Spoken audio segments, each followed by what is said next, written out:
Welcome to fact info. आज हम unusual mental phenomena यानी असामान्य मानसिक घटनाओं को जानने के सफर में निकले हैं। इससे हमें पता लगेगा कि हमारा ब्रेन कितना मिस्टीरियस है। In this video we will explore interesting and unknown aspects of the human mind. तो चलिए इस यूनिक जर्नी में और जाने इन अनयूजुअल मेंटल फेनोमेना की मिस्ट्रीज को। Number 1, Capgras delusion. Capgras syndrome को इम्पोस्टर सिंड्रोम भी कहा जाता है।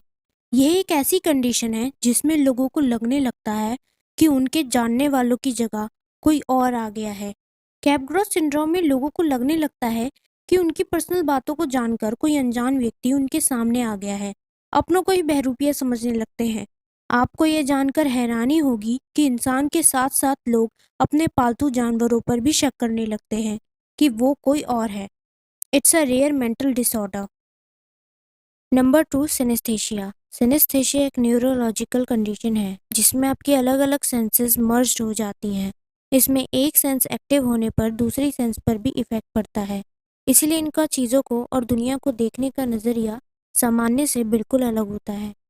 एग्जाम्पल के तौर पर जब आप हर बार खाने का निवाला चबाते हैं तो आप ज्योमेट्रिकल शेप जैसे सर्कल, स्क्वायर एक्सेट्रा को महसूस करते हैं, जबकि सामान्य लोग टेस्ट महसूस करते हैं जैसे स्पाइसी, स्वीट, सॉल्टी एक्सेट्रा। और जब आप कोई सॉन्ग सुनते हैं तो कोई स्पेसिफिक कलर दिखने लगता है। नंबर 3, डेजा वू। डेजा वू मतलब पहले से ही देखा गया।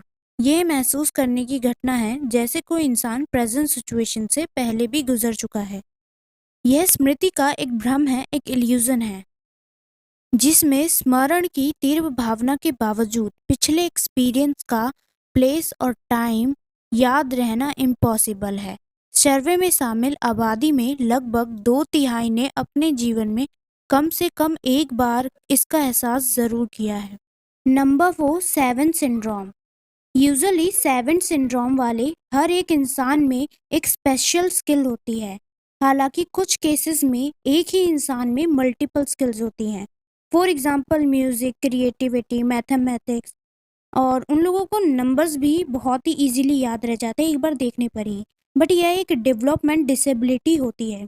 सेवन सिंड्रोम एक rare but extraordinary condition है जिसमें इंसान को सीरियस मेंटल डिसऑर्डर होता है। Cotard delusion. कॉटर सिंड्रोम एक रेयर मेंटल डिसऑर्डर है जिससे अफेक्टेड इंसान को यह भ्रम रहता है कि वे मर चुके हैं, एग्जिस्ट ही नहीं करते हैं, सड़ रहे हैं, रक्त या कोई आंतरिक अंग खो चुके हैं या उनके अंदर है ही नहीं। हल्के मामले में निराशा और आत्मघृणा की विशेषता होती है, जबकि गंभीर मामलों में खुद की एग्जिस्टेंस से ही नकार जाते हैं। Placebo effect. प्लेसेबो वो चीज़ है जो रियल ट्रीटमेंट के जैसा ही लगता है बट ऐसा होता नहीं है। यह एक शुगर टैबलेट हो सकता है या शॉट हो सकता है, ये कोई भी फेक ट्रीटमेंट हो सकता है। प्लेसेबो इफेक्ट फोकस करता है माइंड एंड बॉडी के कनेक्शन पर।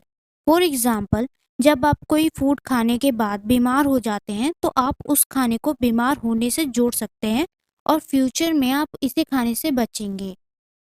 या फिर अगर आपको सर दर्द हो रहा है और आपको डॉक्टर एक शुगर टैबलेट दे दे यह कहकर कि वह मेडिसिन है, तो अगर आपको ये बिलीव है कि उसे खाने के बाद आपके सर का दर्द सही हो जाएगा तो आप वो गोली खाने के बाद अपने सर दर्द में सुधार पाएंगे। नंबर 7, प्रोसोपेग्नोशिया।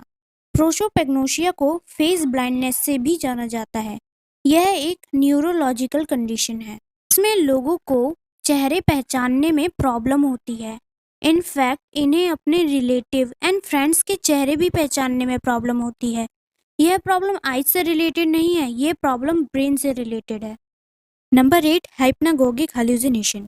हाइप्नागोगिक हेलुसिनेशन इससे अफेक्टेड इंसान जैसे ही सोने जाते हैं और जैसे ही नींद आने लगती है तो उन्हें ऐसा अनुभव होता है जैसे उन्हें कोई साया दिखा या कोई परछाई दिखी। ये कोई ड्रीम नहीं होता और ना ही ऐसा रियल में होता है। ये हेलुसिनेशन जागने से सोने के बीच होता है। ये नॉर्मली तब होता है जब आप नींद की ओर बढ़ रहे होते हैं। ये इतना रियल होता है कि डरा देता है।